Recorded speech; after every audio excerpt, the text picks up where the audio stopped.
বন্ধুরা, আজকে আমরা শিখব একটা মার্কেট কিভাবে অ্যানালাইসিস করবেন।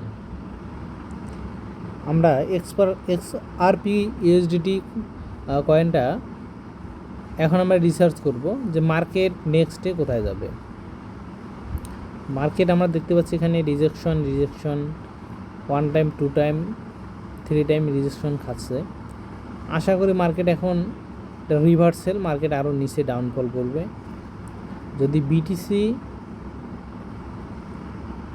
আরও ডাউন করে তাহলে এটা কয়েন ডাউন করবে, এটা শিওর। সো আপনারা দেখবেন যে আমরা একটা এখানে হরিজন্টাল লাইন ড্র করছি এবং ইন্ডিকেটরগুলোও দেখতে পাচ্ছেন। মা ইন্ডিকেটরগুলো দেখেন অলরেডি ডাউনফল করতেছে। 1 আওয়ারে যদি যাই, 1 আওয়ারে অলরেডি মার্কেট রিজেকশন খাচ্ছে, অতএব এখান থেকে ডাউন আসবে।